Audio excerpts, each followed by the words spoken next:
안녕하세요. 왜 사도신경인가 네 번째 강의를 시작하도록 하겠습니다. 저는 이종태 목사입니다. 오늘 네 번째 강의에서 다룰 내용은요.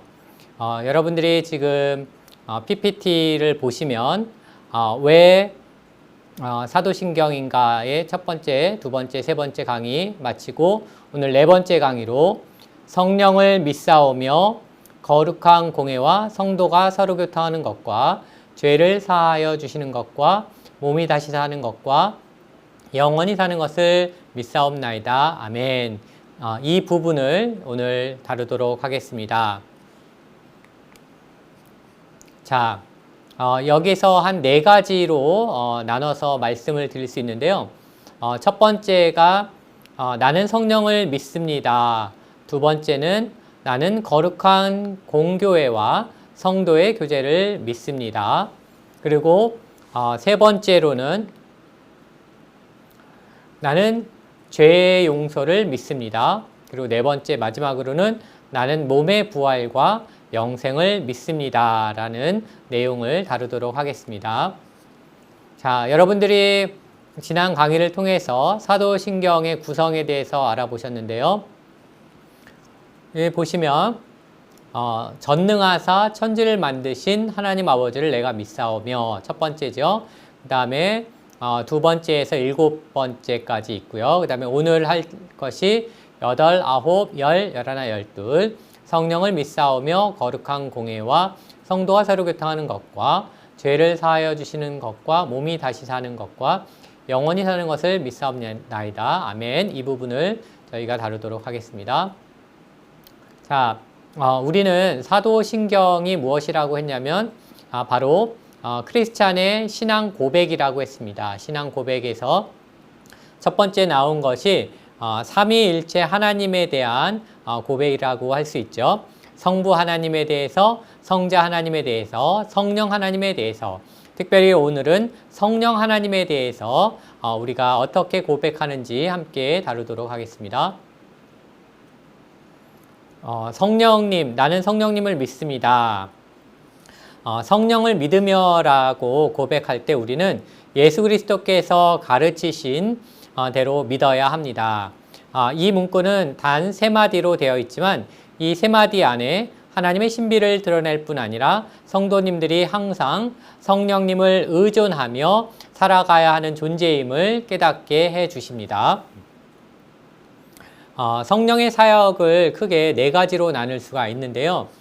첫 번째가 성령의 거하심, 거하시는 성령님. 두 번째가 가르치심, 가르치시는 성령님. 그리고 세 번째가 증언하시는 성령님. 네 번째가 진리를 말씀하시는 성령님이라고 할 수 있겠죠. 예수님은 요한복음 14장에서 16장을 보시면요. 고난을 맞이할 준비를 하시며 제자들에게 위로의 말을 작별을 하고 계십니다. 예수님이 제자들이 스승인 자기와 더 이상 함께 못 있게 될 것을 그 현실을 맞부딪혔을 때 영혼의 깊은 슬픔과 고통을 느낄 것을 아셨습니다. 그런 이유로 예수님은 요한복음 14장에서 16절 말씀을 통해서 성령님을 보내주실 것이라고 말씀을 하시죠. 또한 예수님은 성령님을 거하시는 성령님, 가르치시는 성령님, 그리고 진리를 말씀하시는 성령님으로 소개하고 계십니다. 첫 번째, 거하시는 성령님. 본문 말씀이 PPT에 나와 있는데요. 요한복음 14장 16절에서 17절 말씀 제가 한번 봉독해 드리겠습니다.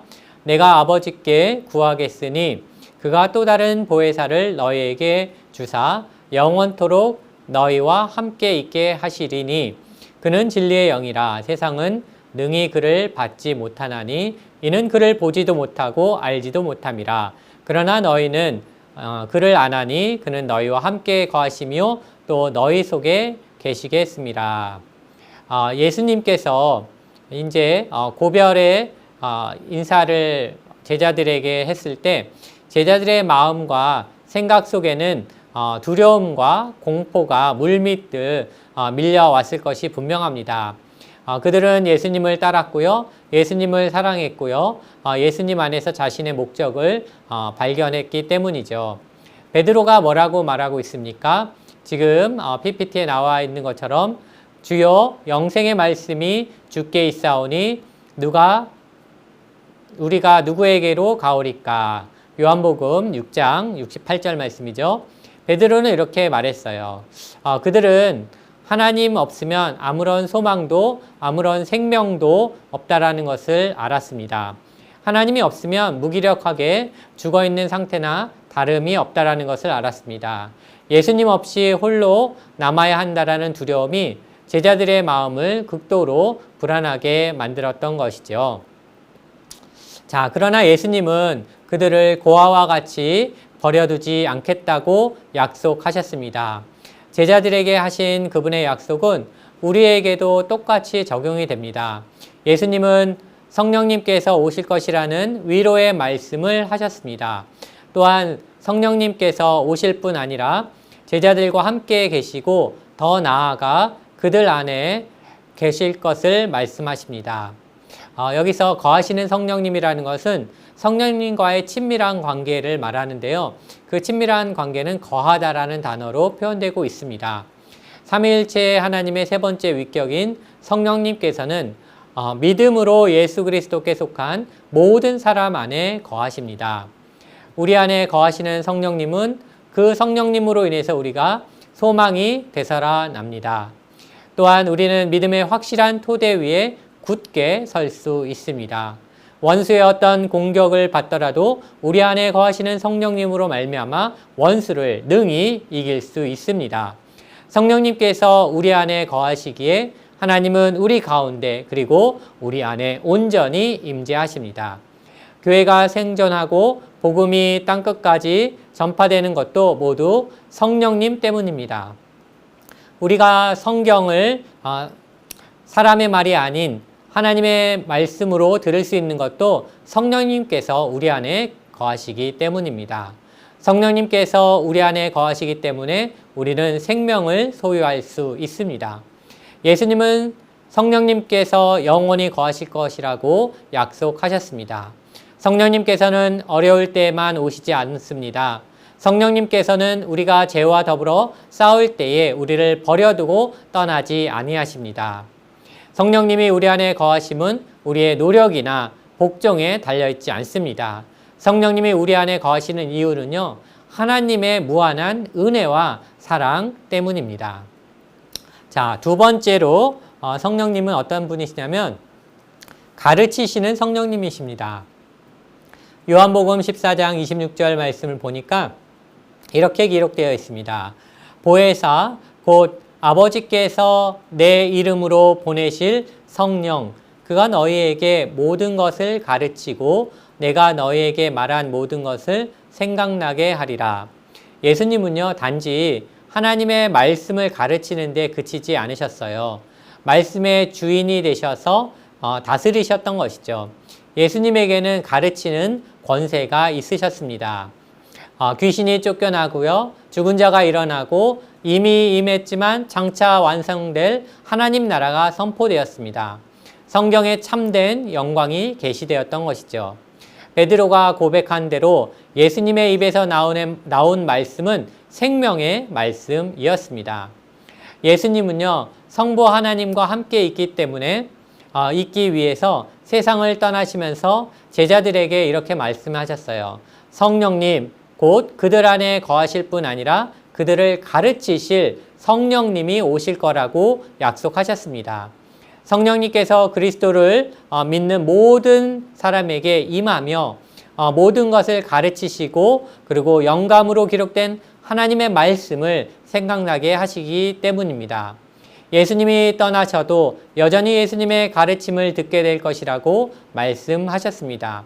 예수님은요, 자신의 가르침이 하나님의 백성 안에 거하시는 성령님의 권능과 사역을 통해 계속될 것이라고 약속하셨어요. 성령님의 가르치는 사역은 우리에게 큰 위로를 줍니다. 성경을 대하는 우리의 태도를 변화시키십니다. 우리는 겸손하게 성령님의 인도하심과 가르치심과 깨우치심을 구하면서 하나님의 말씀을 읽어야 합니다. 그리스도께서 우리에게 선포하신 영광스러운 진리의 말씀을 우리 안에 거하시는 성령께서 가르쳐 주실 것을 믿어야 합니다. 성령께서 말씀과 말씀 선포를 통해서 백성들을 가르치십니다. 성령님은요, 우리를 하나님의 백성으로 가르치기 위해서 언약 공동체 안으로 부르셨어요. 개인적으로 말씀을 읽을 때에도 성령님의 가르치심과 인도함을 구해야 되겠죠. 그러나 또한 성령님이 교회를 가르치시길 기도해야 합니다. 이 베드로 후서 1장 21절 말씀 이렇게 써 있죠. 예언은 언제든지 사람의 뜻으로 낸 것이 아니요 오직 성령의 감동하심을 받은 사람들이 하나님께 받아 말한 것임이라. 그렇습니다. 성경은요, 성령의 감동으로 기록되었기 때문에 우리는 성령께서 성경을 읽고 이해할 수 있도록 도와달라고 기도해야 합니다. 성령님께서 우리의 눈을 열어 그것을 보게 하시고 우리의 마음을 열어 하나님의 말씀을 믿게 하실 것입니다. 선포된 말씀에는 능력이 있습니다. 그 말씀이 헛되이 돌아오지 않기 때문이죠. 자, 세 번째는 성령님은 바로 증언하시는 성령님이십니다. 요한복음 15장 26절에서 27절 말씀이죠. 이렇게 기록하고 있습니다. 내가 아버지께로부터 너희에게 보낼 보혜사 곧 아버지께로부터 나오시는 진리의 성령이 오실 때에 그가 나를 증언할 것이요 너희도 처음부터 나와 함께 있었으므로 증언하느니라. 자, 요한복음 15장 26절에서 27절 말씀에 따르면요, 성령님은 자기 자신이 아니라 그리스도에 대해서 증언하신다라고 말씀하고 계세요. 성령님은 그리스도의 인격과 사역을 증언하기 위해서 오셨습니다. 성령님은 예수 그리스도를 높이고 성령님은 그리스도의 십자가를 증언하십니다. 이 모든 교회들이 이 모든 것은 바로 교회들이 지표로 삼아야 할 중요한 진리입니다. 다시 말해서 성령님이 임하시는 곳에서는요, 성령님에 대한 증언이 아니라 예수 그리스도에 대한 증언이 이루어져야만 합니다. 만일 그리스도에 대한 증언이 담대하고 정확하고 열정적으로 그리고 기쁘게 이루어져서 생명이 변화되는 역사가 일어난다면 바로 그곳이 성령님이 역사하시는 역사의 장이라고 확신할 수 있습니다. 많은 교회들이 성령님을 비성경적으로 강조하고 오류를 범하는 것들이 있죠. 다시 말해서 성령님을 믿음의 중심으로 삼고 자신들의 삶과 회중 가운데에서 성령의 기적에만 집중하는 그러한 오류를 범할 수 있습니다. 그러나 예수님은요, 제자들에게 성령님이 누구를 증언하실지 분명하게 말씀해 주셨습니다. 성령님은 예수님을 증언하고 그리스도를 높이며 주님과 연합하게 된다라는 소망으로 우리를 이끄실 것입니다. 자, 네 번째로는요, 우리 성령님은 진리를 말씀하시는 성령님이십니다. 본문 말씀 요한복음 16장 13절에서 14절 말씀을 보니까 그러나 진리의 성령이 오시면 그가 너희를 모든 진리 가운데로 인도하시리니 그가 스스로 말하지 않고 오직 들은 것을 말하며 장래의 일을 너희에게 알리시리라.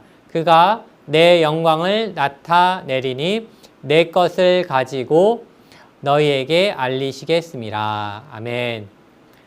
마지막으로 예수님은 성령님이 바로 진리의 성령님이시라고 말씀하고 계세요. 요한복음 16장 13절 말씀은 성령님이 진리의 성령님이라고 말씀하시는데 성령님은 진리를 증언하실 뿐 아니라 진리의 성령님이십니다. 그래서 그리스도께서 자기를 떠나는 것이 제자들에게 유익하다. 예수님이 제자들을 떠나는 것이 제자들에게 유익하다라고 말씀하신 이유가 있는데 그것은 성령님이 하나님의 백성들 가운데 거하며 그들 안에 진리를 내적으로 말씀하시기 때문입니다.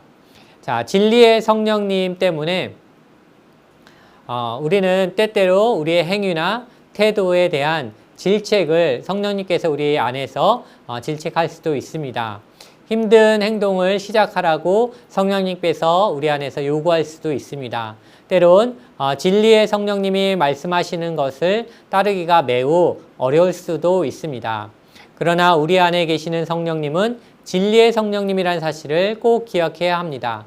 성령님은 우리에게 하나님의 뜻을 일깨워 주시고 그에 대해 반응하도록 요구하십니다. 그리스도인들은 그러한 성령의 사역을 경험할 때마다 진리가 너희를 자유케 한다라는 그 말씀을 우리는 깨닫게 될 것입니다. 결론적으로 나는 성령을 믿으며라고 이 세 마디 안에 있는 신앙의 고백은요, 장엄하고 영광스럽고 강하고 아름다운 고백이 담겨 있습니다. 이 고백은 예수 그리스도를 믿는 모든 성도님들 안에 성령의 능력이 역사하고 있다는 사실을 보여주고 있습니다. 이 고백은 우리 안에 거하시고 우리를 가르치시고 또 그리스도를 증언하시고 우리 삶에 하나님의 진리로 가득 채워주시는 성령님에 대한 진리를 전하고 있습니다. 이 고백은 모든 하나님의 백성에겐 삶 속에서 성령님의 사역이 절실히 필요함을 깨닫게 해줍니다. 또한 이 고백은 성령 안에서 하나님의 영광스러운 약속을 상기시켜 줍니다. 자, 우리가 이제 다음에는 나는 거룩한 공교회와 성도의 교제를 믿습니다 라는 이 부분을 다루도록 하겠습니다. 사도신경은 하나님에 대한 고백에서 하나님의 백성이 지닌 신분과 특성에 대한 고백으로 전환됩니다. 교회에 대한 믿음을 고백하는 사도신경은 교회적이고 언약적이며 영원한 공동체에 대한 신념을 잘 드러내고 있죠. 사도신경은 개인적인 기독교를 결코 용납하지 않습니다. 사도신경은 내가 아니라 우리를 강조하고 있죠. 현대 기독교는요, 사도신경의 고백이 지니는 이러한 깊이와 그리스도인들이 교회 지체로서 오랫동안 중단 없이 공유해온 교제의 중요성을 올바로 이해하지 못할 때가 많습니다. 미국 기독교는 개인주의를 중시하는 미국의 사회풍조를 받아들이면서 개인의 자율성을 강조하는 윤리가 대다수 미국의 사고에 그리고 또 기대와 또 세계관에 영향을 끼치고 있습니다. 안타깝게도 이러한 영향이 많은 복음주의 교회들까지도 안에도 침투하게 되었고요. 우리는 교회와 성도의 교제를 믿는다라는 것이 무슨 뜻인지 잘 모를 수가 있습니다. 요즘 교회는 세상에서 부름받은 하나님의 백성이요 세상으로 보냄받은 그리스도의 제자라기보다는 사람들의 취향을 만족시키는 어떤 영적인 카페테리아로 전락했다라고 합니다. 특히 소비문화의 컨슈머 그런 영향으로 인해서 교회가 그리스도의 몸이기보다는 입맛에 맞게 골라서 사용하다가 버리는 그런 소비재처럼 되었다라고 합니다. 그러나 사도신경은요, 교회에 대한 그런 잘못된 견해를 허용하지 않습니다. 사도신경은 강력하고 성경적인 교회론을 옹호하며 영광스러운 고백 안에 교회에 대한 흔들릴 수 없는 확신을 담아내고 있습니다. 여러분, 무기력한 교회론은요, 무기력한 교회를 낳을 수밖에 없습니다. 따라서 우리는 기독교 신앙의 핵심 원리인 교회에 대한 교리를 우리의 신학에 다시 포함시켜야 합니다. 교회에 대한 믿음을 확증함으로 우리의 정체성을 확인할 수 있습니다. 교회론에 대한 어떤 진리를 이해하려면 먼저 마태복음 16장에 언급된 교회의 토대부터 살펴봐야 합니다. 교회의 토대는 마태복음 16장에 기록된 베드로의 고백이라고 할 수 있는데요. 예수님이 제자들에게 이렇게 말씀하셨죠. 사람들이 인자를 누구라 하느냐? 너희는 나를 누구라 하느냐? 라고 물으셨고 그 순간 많은 놀라운 변화가 일어났습니다. 먼저 마태복음 16장 13절에서 19절 말씀을 읽어드리겠습니다. 예수께서 빌립보 가이사랴 지방에 이르러 제자들에게 물어 이르시되 사람들이 인자를 누구라 하더냐 이르되 더러는 세례요한 더러는 엘리야 어떤 이는 예레미야나 선지자 중에 하나라 하나이다 이르시되 너희는 나를 누구라 하느냐 시몬 베드로가 대답하여 이르되 주는 그리스도시요 살아계신 하나님의 아들이시니이다.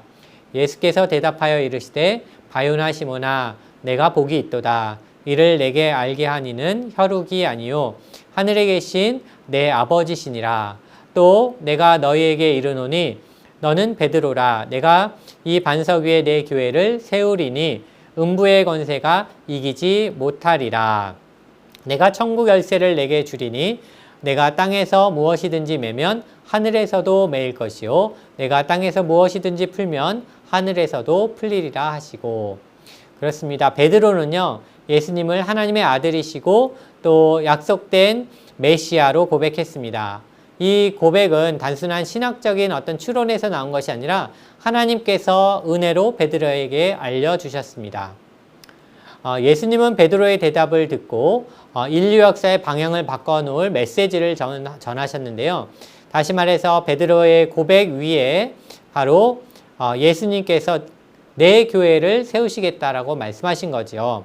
마태복음 16장 13절에서 19절 본문은 예수님의 신부인 교회에 대해서 말씀을 하시는데 4가지 특징이 들어 있습니다. 첫 번째는 고백 위에 세워진 교회라고 할 수 있겠죠. 자, 첫 번째는 고백 위에 세워진 교회라고 할 수 있는데요. 예수님은 베드로의 고백 위에 자신의 교회를 세우셨습니다. 신앙 고백을 한다라는 것은 신앙을 공적으로 그리고 옹호하고 주장하는 것을 의미하는데요. 성도들과 함께 신앙을 고백한다라는 것은 역사상 모든 참된 그리스도인들의 증언과 함께 신앙을 고백한다라는 것이죠. 다시 말해서 지금까지의 모든 크리스찬들과 함께 이 신앙을 고백한다라는 것입니다. 베드로는 그리스도 안에 이스라엘의 모든 소망이 놓여 있다라고 고백했습니다. 그리스도 안에서 세상이 갈망하고 기다리던 구원의 소망이 모두 충족되었습니다. 베드로의 고백은 인류 역사를 바꿔놓은 엄청난 진리의 선포였습니다. 베드로의 고백은 거기에 그치지 않았습니다. 예수님은 베드로 위에 자신의 교회를 세우겠다라고 말씀하셨습니다. 이것은 베드로가 고백한 말 위에 자신의 몸을 세우시겠다라는 그런 뜻이죠. 베드로의 고백이 있는 곳에 교회가 있습니다. 이 고백이 이루어지는 곳에 성도의 교제가 있습니다. 베드로의 고백은요, 교회의 신앙을 확립하고 언약 공동체에 참여할 수 있는 길을 열어주었습니다. 하나님의 백성 가운데 속하려면 예수 그리스도를 주님, 곧 살아계신 하나님의 아들로 고백해야 합니다. 자, 두 번째는 바로 진리 위에 세워진 교회입니다. 진리 위에 세워진 교회는 예수님은 자신의 교회를 단순히 사람들의 고백 위에만 세우신 것이 아니라 예수님은 자신의 신부, 그 교회를 영원한 진리 위에 세우셨습니다. 바울은 교회가 거짓과 기만으로 왜곡된 세상에서 진리의 기둥으로 우뚝 서 있어야 된다라고 말하죠. 그리스도를 바르게 그리고 참되게 고백하는 것이야말로 교회가 무슨 의미인지를 보여주는 가장 중요한 잣대라는 것입니다. 자, 진리를 선포하지 않으면 교회는 참 교회의 지위를 상실할 수밖에 없다라는 말씀이에요. 진리를 버리거나 진리를 어떤 세상의 것과 타협한다면 하나님의 백성이라는 신분을 저버리는 그런 결과를 낳습니다. 세상은 현대적이고 이성적인 그런 감성을 따르라고 유혹을 합니다. 세계 곳곳에는 하나님의 백성이 복음의 진리를 포기하라는 유혹에 직면하고 있죠. 그러나 마태복음 16장은요, 하나님의 백성이 하나님의 진리를 포기하는 것을 허락하지 않습니다. 교회는 진리를 선포하고 그리고 진리를 구현하고 진리를 굳게 붙잡는데 목숨을 걸어야 합니다. 마태복음 16장에 선포된 진리가 없다면 인류에겐 아무 소망도 없다라는 것입니다. 하나님의 백성은요, 베드로의 진리의 그 고백 위에 굳건히 서 있습니다. 베드로의 고백은 아무도 흔들 수 없는 견고한 바위와 같습니다. 특히 현대교회는 베드로의 고백이 지니는 의미를 깊이 새겨야 합니다. 바울이 디모데에게 말한 대로 우리는 우리에게 위탁된 아름다운 진리를 굳게 지켜야 할 책임이 있습니다. 유다는 이렇게 말하고 있습니다. 유다서 1장 3절 말씀에 성도에게 단번에 주신 믿음의 도를 옹호하고 수호해야 된다라고 말하고 있습니다. 자, 그리고 세 번째는 바로 능력을 지닌 교회라고 할 수 있습니다. 예수님은 교회에 능력을 주셨어요. 그분은 심지어 지옥의 권세도 자기 백성을 이길 수 없다라고 말씀하셨습니다. 그 무엇도 그리스도와 갈라놓을 수 없습니다. 심지어 죽음조차 우리를 그리스도로부터 떼어낼 수 없습니다. 그리스도인들은 죽음을 경험하지만 그들은 평안하게 눈을 감을 수 있습니다. 왜 그럴까요?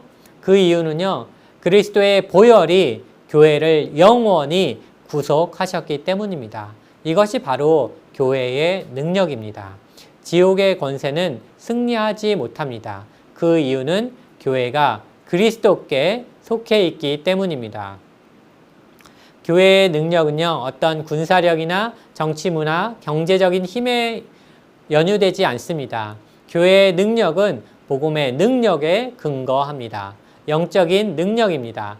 따라서 교회는 두려움이 아니라 소망으로 살아야 합니다. 그리스도께서 자기 백성에게 죽음조차 이길 수 있는 능력을 주셨기 때문입니다.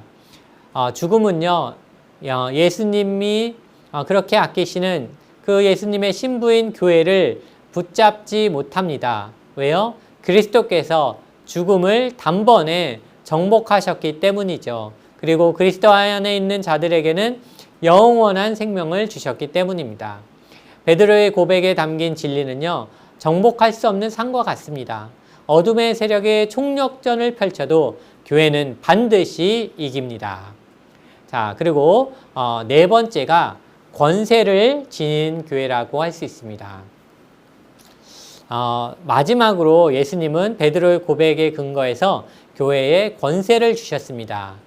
예수님은 제자들에게 마태복음 16장 19절 말씀에 내가 천국 열쇠를 내게 주리니 내가 땅에서 무엇이든지 매면 하늘에서도 매일 것이요 내가 땅에서 무엇이든지 풀면 하늘에서도 풀리리라 라고 말씀하셨어요. 여기서 매다와 풀다라는 이런 단어가 나오는데 우리에게는 이게 무슨 말이야? 라고 이상하게 들릴지 모릅니다. 그런데 예수님의 제자들은 그 말씀을 즉시 이해했을 것 같습니다. 여러분들이 유대 랍비들을 한번 생각해 보세요. 그들은 바로 성문 앞에서 서서 백성들의 어떤 소송이나 송사를 해결했습니다. 그들은 성경을 살펴보고 그것을 근거로 판결을 내렸죠. 그런데 그 판결은 곧 매거나 푸는 것으로 이해를 했습니다. 성경은 사람들을 매거나 푸는 기준이었습니다. 예수님은 이 권세를 누구에게? 교회에게 주겠다라고 선언하고 계세요. 자기 백성에게 위임하신 것이죠.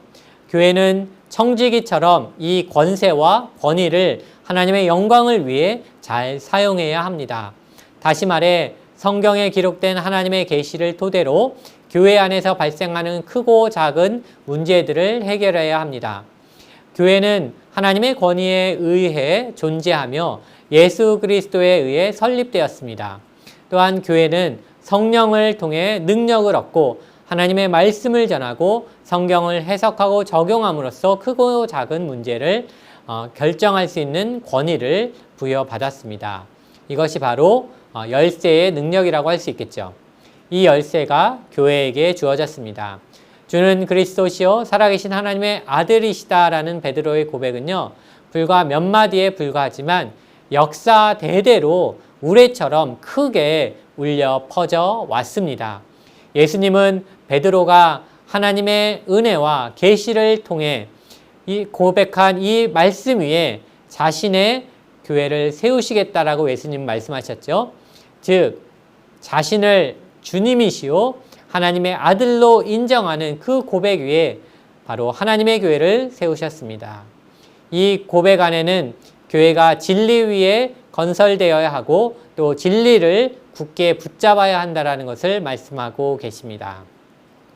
자, 그리고 나는 거룩한 공교회와 성도의 교제를 믿습니다 라는 것은 이제 마치고 다음으로 나는 죄의 용서를 믿습니다 라는 이 세 번째 내용을 다루도록 하겠습니다.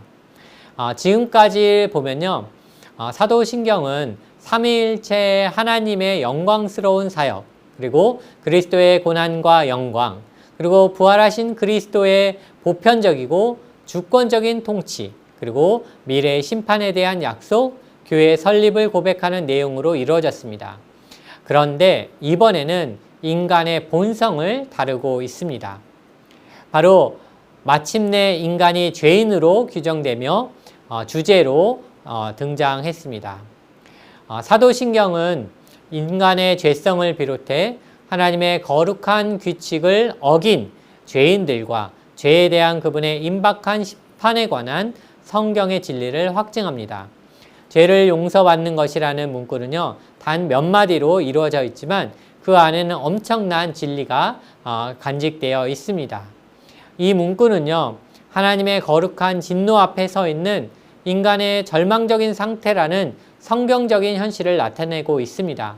그뿐 아니라 그리스도의 십자가를 통해 드러난 지극히 영광스러운 하나님의 은혜를 선포하고 있습니다. 오늘날에는 사실 죄의 두려움을 알리지도 않고 죄의 고백을 독려하지도 않는 교회들이 너무나도 많아요. 죄의 용서와 죄의 용서의 그 선언과 축하의 의미를 도외시하고 그리고 무시하고 있는 일이 비일비재합니다. 수많은 그리스도인들이 죄와 용서에 무지했던 많은 그런 사람들의 전철을 여전히 되밟고 있죠. 그러나 죄에 대한 두려움에 대한 그런 성경적인 이해를 무시하고 회피한다면 예수 그리스도의 복음이 지니는 그 아름다움과 능력과 영광이 축소될 수밖에 없습니다. 죄를 용서받는 것이라는 고백 안에는요, 믿는 우리의 모든 소망이 담겨 있습니다. 그리스도인들은 사도신경에서 발견되는 이 핵심적인 선언의 모든 의미를 믿고 또 힘써 믿으려고 노력해야 합니다. 자, 죄를 용서받는 것은요, 주기도문에서도 발견되는 아주 귀하고 절박한 간구 가운데 하나라고 할 수 있죠. 하나님을 향해 이 간절한 부르짖음을 이해하려면 먼저 죄의 현실을 이해해야 합니다. 죄의 현실이란 인류 전체의 죄성과 개인적인 죄의 두려운 현실을 가리키고 있는데요. 죄의 용서를 믿는다라는 고백은 곧 창조, 타락, 하나님의 구원 사역, 그리고 그리스도의 영광스러운 그 영원한 왕국에 이르는 모든 신학적인 진리를 인정한다라는 의미입니다. 죄의 용서 이 한마디에는 기독교 신앙 전체가 들어있다라고 말할 수가 있죠. 자, 첫 번째로 나는 죄의 용서를 믿습니다라는 그 뜻은요, 아담 안에서 모든 사람이 죽었습니다. 인간은 전적으로 부패합니다 라는 것을 고백하는 것입니다. 태초에 하나님이 천지를 창조하셨고, 그리고 성경은 뭐라고 말씀하시냐면 하나님의 무에서 세상을 창조하셨다라고, 그리고 말씀으로 시작하셨다라고 말씀하고 계세요. 말씀의 능력으로 만물을 창조하셨죠.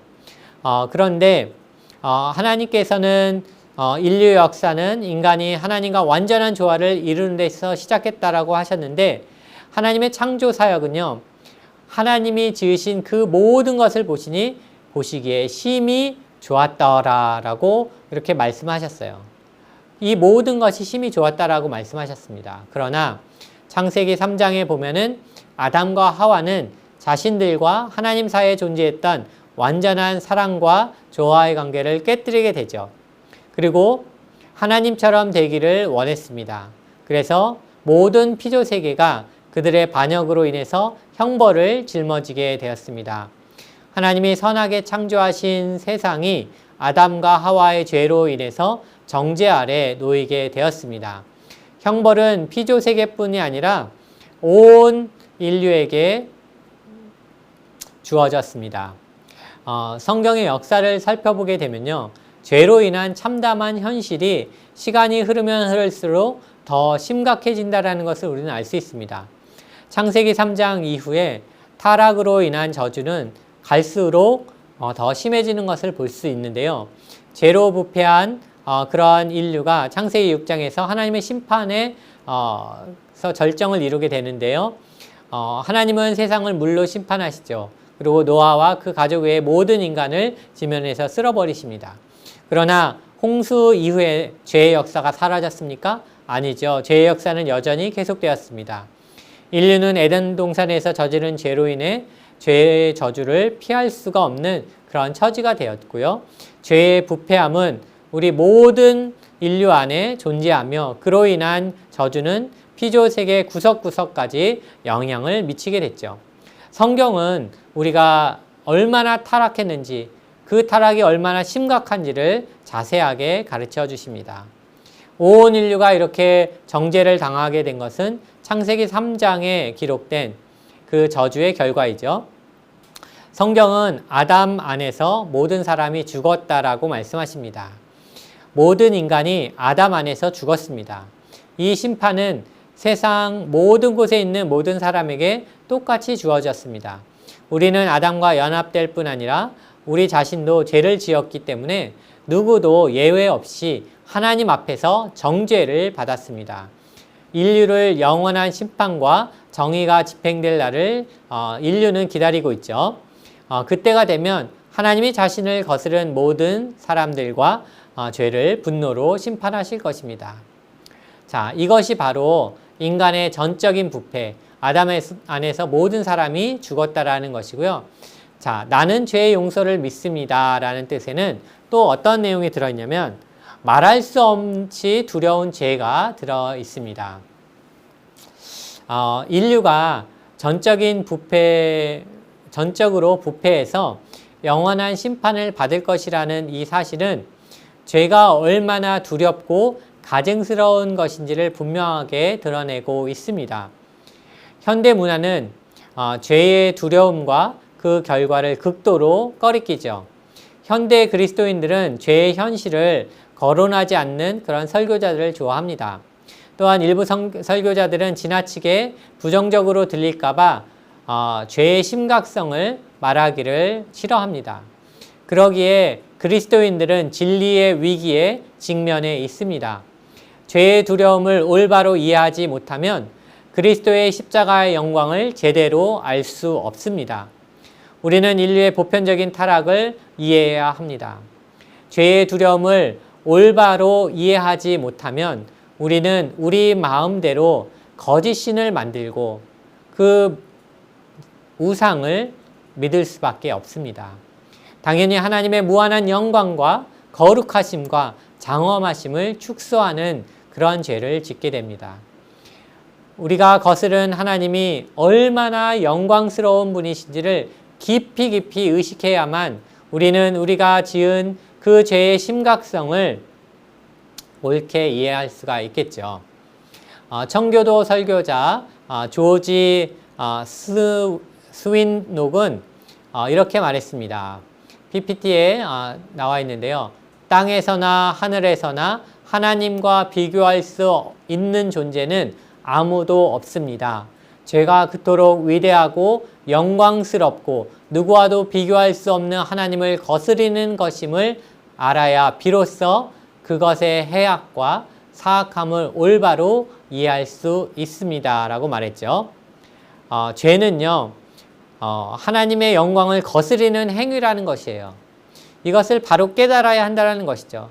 그 무한히 영광스러운 그 하나님, 그 분을 우리가 알 때에 우리가 얼마나 그 영광, 하나님의 영광을 거스르는 것이 죄악인지를 알 수 있다는 것이죠. 하나님은 모든 은하수의 모든 별보다 그것을 다 합한 것보다 더 영광스러우시고요. 그러기에 하나님의 그 영광, 하나님을 거스르는 그 죄는 가장 심각한 악에 해당하다는 것입니다.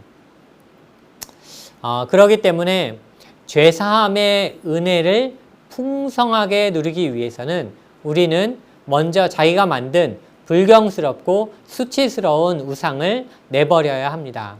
죄의 두려움을 이해하려면 두렵고 어미로운 하나님의 영광을 바라봐야 합니다. 하나님의 영광을 바로 보지 못하면 죄를 자꾸 축소하게 된다는 것이죠. 죄를 그릇 이해하면 어떤 결과가 나오냐면 값싼 복음, 무의미한 십자가, 피를 흘릴 필요가 없는 메시아를 받아들일 뿐이라는 것이죠. 로마서 8장 7절 말씀에 육신의 생각은 하나님과 원수가 된다라고 했고요. 이는 하나님의 법에 굴복하지 아니할 뿐 아니라 할 수도 없다라고 말씀하고 계세요. 그리스도를 떠나 있는 사람은 모든 육신과 죄 가운데 있습니다. 이 죄가 무서운 이유는 바로 지극히 거룩한 그리고 지극히 높으신 하나님을 거역하는 것이기 때문입니다. 말할 수 없이 두려운 죄라는 것은 바로 이것이에요. 하나님을 거역하는 것. 우리는요, 죄의 두려움을 온전히 인식해야 합니다. 그 영광스러운 하나님, 그 거룩하신 하나님, 그 높으신 하나님을 거역하는 것이 얼마나 심각한 죄인지를 깨달아야 합니다. 그리고 거기에는 죄사함의 은혜가 꼭 필요하다는 것을 우리가 알아야 합니다. 바로 그 다음이 나는 죄의 용서를 믿습니다라는 뜻은요, 온 인류의 소망은 예수 그리스도이심을 고백하는 것입니다. 모든 인간은 내주하는 죄로 인해서, 우리 안에 있는 죄로 인해서 하나님 앞에서 정죄를 당한 상태에 있어요. 하나님의 거룩하심을 이해하지 못하면 죄의 가증스러움을 온전히 이해할 수가 없습니다. 그 영광스러운 하나님, 그 거룩하신 하나님, 그 높으신 하나님을 거스리고 거역하는 것이 얼마나 큰 죄이고 가증스러운 죄인지를 우리는 이해할 수가 없다는 것이죠. 인간은 온 우주에서 가장 큰 대역죄를 저지른 죄인입니다. 임박한 종말과 하나님의 심판을 피할 수가 없습니다. 인간은 자신의 모든 죄를 책임져야 합니다. 자, 그러면 인간이 할 수 있는 것이 무엇입니까? 아무것도 없습니다. 인간에게 필요한 것은 무엇일까요? 바로 죄사함의 은혜입니다. 이것이 예수님께서, 예수 그리스도께서 속죄, 예수 그리스도의 속죄가, 예수 그리스도의 십자가가 필요한 이유입니다. 그리스도의 속죄가 이루어지는 순간 온 인류에겐 유일한 소망이 생겨났습니다. 예수 그리스도께서 십자가에서 이루신 속죄가 인류의 유일한 소망입니다.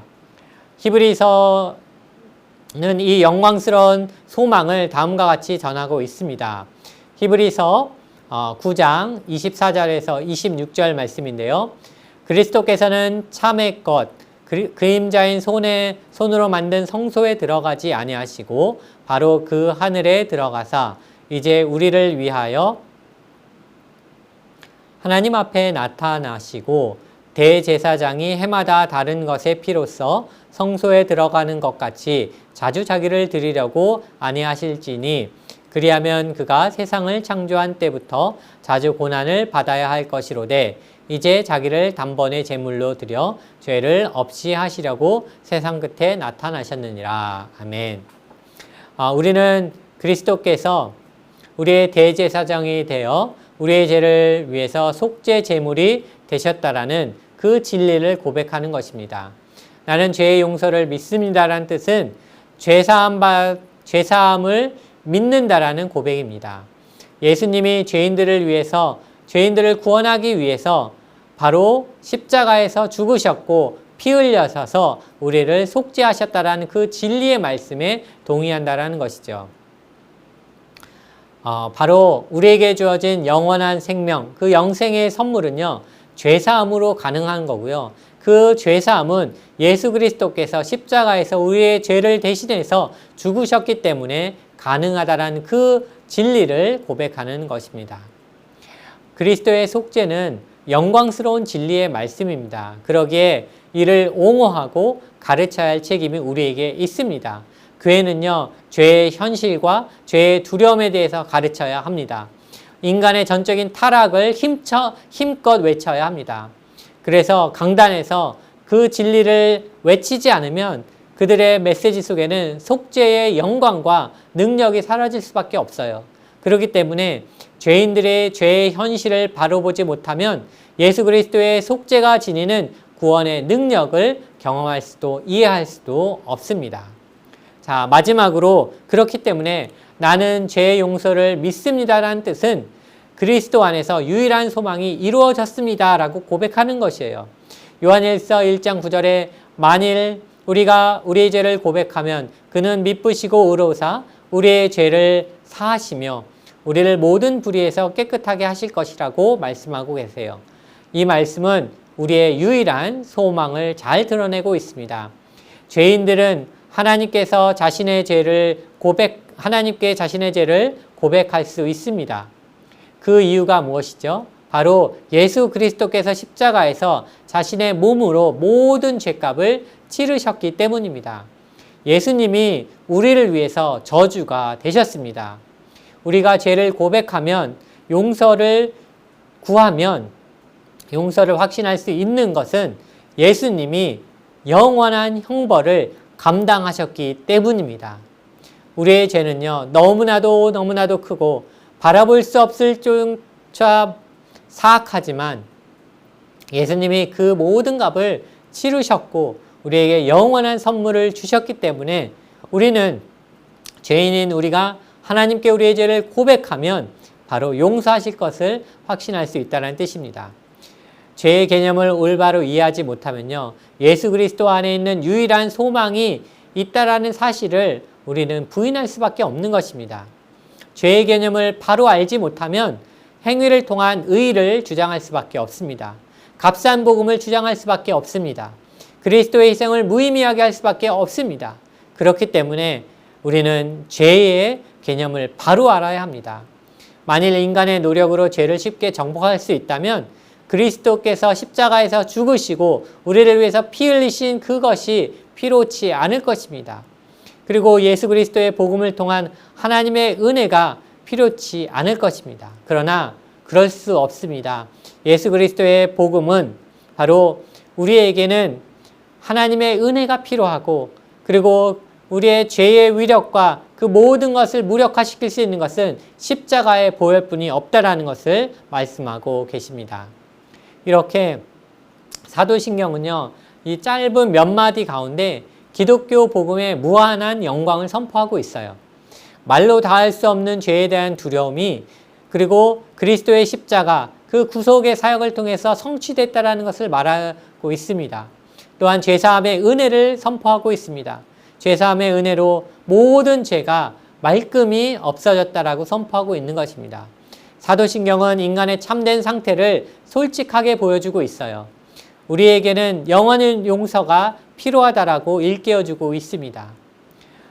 나는 죄의 용서를 믿습니다. 죄를 용서받는 것을 믿습니다라는 고백 안에는 인류의 소망이 있습니다. 죄의 용서를 믿는다라는 것은요, 그리스도가 없는 우리의 상태가 얼마나 비참한지를 우리로 하여금 다시 한번 말씀해 주십니다. 우리는 죄의 사악한 본질을 깨달아야 합니다. 우리 안에 아담 안에서 죽은 우리의 무기력한 상태를 인정해야 합니다. 자, 그리고 이제 다음으로 넘어가서 나는 몸의 부활과 영생을 믿습니다. 마지막 부분이죠. 자, 그리스도께서 우리의 죄값을 청산하고 뱀의 머리를 상하게 하셨지만 죽음은 여전히 존재합니다. 그리스도인들은 물론 온 우주가 사탄과 죽음에 대한 마지막 승리를 갈망하며 고대하고 있죠. 따라서 그리스도인으로 산다라는 것은 곧 열망하는 것을 의미합니다. 갈망하는 것을 의미합니다. 무엇을요? 마지막 날, 마지막 승리를 갈망하는 것을 말하고 있어요. 그리스도의 제자가 된다라는 것은 몸의 부활이 이루어질 그날을 갈망한다라는 그런 뜻이죠. 그렇기 때문에 이 부활과 그 다음에 내세에 대한 성경의 가르침을 회복하는 것이 너무나도 절대적으로 필요합니다.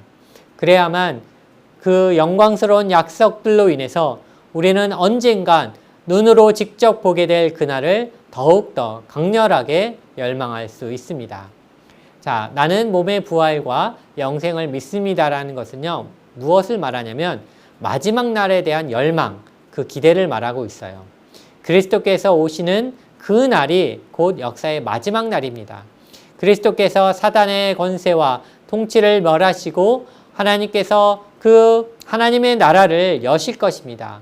만국이 그 앞에 굴복할 것이고 그리스도인들은 원수들에게 대한 그리스도의 마지막 승리와 또 그리스도의 영원한 통치를 간절히 염원하고 고대하고 갈망하는 것, 그것이 바로 나는 몸의 부활과 영생을 믿습니다라는 고백 안에 담겨 있는 것이죠. 그리고 두 번째로 담겨 있는 것은 특별한 영광입니다. 죄 때문에 인간 안에는 영원한 소망을 줄 만한 아무것도 존재하지 않습니다. 그러나 하나님은 은혜와 사랑과 그 주권적인 능력으로 썩은 육신도 다시 살려낼 것입니다. 죽음의 고통이 여전히 사라지지 않았지만 그리스도인들은 영광스럽지 못한 것으로 심고 영광스러운 것으로 다시 그리고 또 다시 살아날 것이라는 그런 절대적인 확신으로 살아가게 되어 있습니다. 성경에서는 약한 것으로 심으나 강한 것으로 되살아나고 썩을 것으로 심으나 썩지 않을 육체로 다시 살아날 것이라고 말하고 있죠. 자, 그리스도께서 재림하시면 그리스도인들은 영광스러운 육체로 부활하여 주님과 함께 살게 될 것입니다. 이 육체는 영원히 영광스럽고 완전하여 그리스도를 직접 마주볼 것입니다. 그리스도인들은 죽어도 다시 살기 때문에 이 특별한 영광을 맛볼 것입니다. 죽음에 대해서 담대히 맞설 수 있죠. 바울은 이렇게 말하고 있습니다. 그러므로 내 형제들아 견실하며 흔들리지 말고 항상 주의 일에 더욱 힘쓰는 자들이 되라.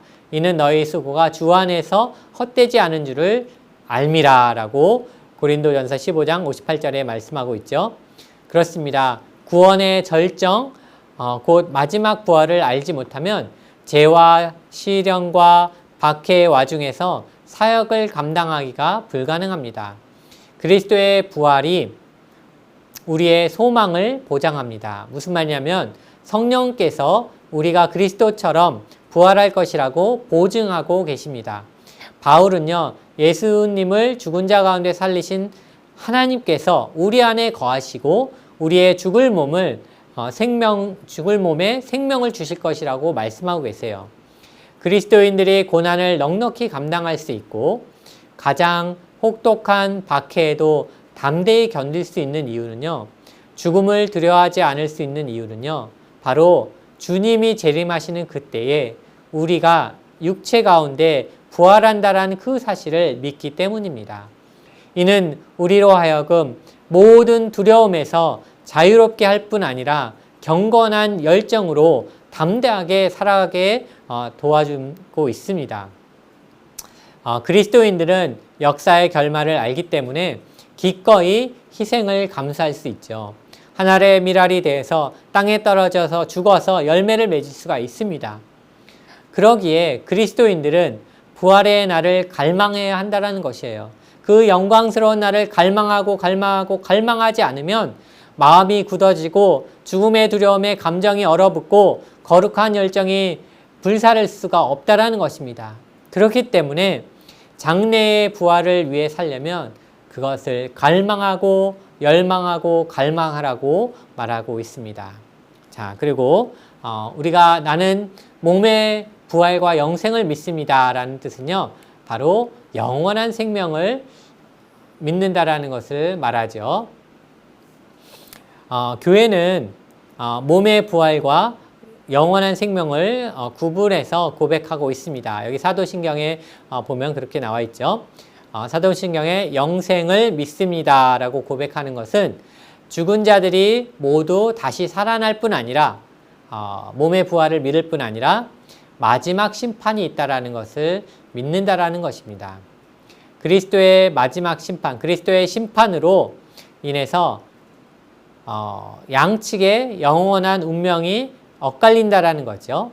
그래서 그리스도를 믿는 사람들은 영원히 안식과 기쁨을 누리고 예수님을 믿지 않는 사람들은 지옥에서 영원한 고통을 받는다라는 것입니다. 양쪽 모두 영원한 판결을 선고받았습니다. 그리스도인들은 사도신경이 천국의 기쁨과 지옥의 공포를 둘 다 일깨워주고 있음을 기억해야 한다라고 얘기하고 있죠. 여기서 사도신경에서 영생을 믿습니다 라는 뜻은 무슨 뜻이냐면 양쪽 모두에게 영원한 판결, 영원한 심판이 있다라는 것을 말씀하고 있다라는 것이에요. 그리스도의 날, 심판의 날이 이르면 그 두 가지가 모두 현실이 될 것을 믿습니다 라고 믿는 것이죠. 그리스도를 믿지 않는 사람들은 영원한 죽음을 맞이할 터이지만 그리스도인들은 천국에서 하나님과 영생을 누릴 것이라는 것입니다. 바로 그것이 무엇이에요? 그리스도인들의 기업인 거죠. 천국은 그리스도인들이 영원히 거하게 될 고향입니다. 그렇죠? 우리의 본향이죠. 그러나 그리스도인들은 그리스도의 죽음과 장사와 부활을 통해 보장된 이 영원한 약속이 실현되기를 갈망하지 않을 때가 너무나도 많은 것 같아요. 우리가 세상의 일시적인 즐거움에 만족할 때가 너무나도 많다라는 것이죠. 세상의 위로와 재물에 만족한다면 그리스도인들의 눈은 흐려질 수밖에 없고요. 하나님의 그 구속의 역사를 볼 수 있는 눈이 없습니다. 눈을 잃게 된다는 것이죠. 그러나 천국은 우리가 생각하는 어떤 것보다, 세상의 어떤 것보다 못한 곳이 아니에요. 그보다 무한히 더 뛰어난 곳입니다.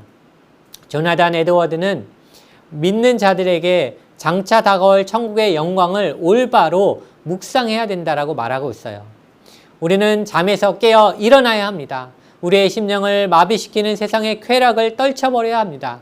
이 세상은 결코 만족시키지 못합니다. 조나단 에드워즈는 이렇게 말하고 있죠. 천국을 위해 자신을 부인하기를 싫어하는 사람들은 너무나도 어리석다. 그들의 어리석음은 어떤 말로도 다 나타내기 어렵다. 이런 큰 행복을 위해 잠시 자신을 부인하고 죄를 죽이는 일을 마다하는 사람들, 곧 영광스러운 것을 위해 욕망이나 나태함을 버리기를 원하지 않는 사람들은 참으로 어리석기 그지없다라고 얘기했습니다. 조나단 에드워즈가 말한 대로 얼마 되지 않는 세상의 일시적인 쾌락을 위해서 무한한 영광과 무한한 기쁨의 그 중한 것을 포기하는 사람들이 너무나도 많다라는 것을 우리는 보고 안타까워한 일이 한두 번이 아닙니다. 이렇게 내세에 대한 영원한 생명에 대한 그 천국에 대한 갈망이 없으면 예수 그리스도의 그 그리스도인들의 삶은 도저히 이해할 수가 없는 것이에요. 우리는 사단과 죽음이 완전히 정복되고 부활이 이루어질 그날을 갈망하며 사는 사람이 되어야 합니다.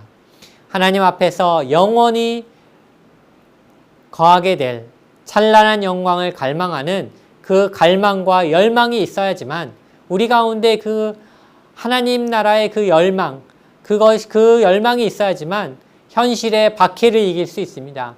현실의 육신의 연약함을 이길 수 있습니다. 그리고 육신을 죽이고 사단과 맞서 싸울 수가 있고요. 몸의 부활과 영원한 삶을 위해서 힘써 매진할 수가 있습니다. 그렇기 때문에 이 모든 것, 나는 몸의 부활과 영생을 믿습니다 라고 이렇게 고백하는 이 모든 것은요, 결국 사도신경은 대대로 또 앞으로 고백해야 할 우리의 신앙이라는 것입니다. 마지막으로 여기서 결론적으로 나누기 원하는 것은 그리스도인들은 핍박과 죽음 앞에서도 굴하지 않고 대대로 담대하게 사도신경을 고백해 왔습니다. 이것은 2000년 이상 유지되어 온 기독교적인 충실함에 동참하는 것입니다. 전능하신 하나님 아버지에서 시작해서 영원한 삶으로 끝나는 이 담대한 신앙의 고백은 바로 놀라운 고백입니다. 사도신경의 처음과 끝 사이에서는요, 예수 그리스도의 복음을 중심으로 하는 성경적인 진리로 가득 차 있습니다. 그렇기 때문에 결론적으로 사도신경은 교회의 신앙이요, 하나님의 백성의 신앙이요, 그리스도의 보혈로 값주고 산 자들의 신앙이요, 그리스도의 교회에 단번해 주신 신앙입니다. 우리 그리스도인들은 대대로 고백해 왔고 또 앞으로 계속해서 고백할 신앙을 믿습니다. 그리고 이를 고백하기를 가르치며 또 가르치기를 간절히 소망합니다.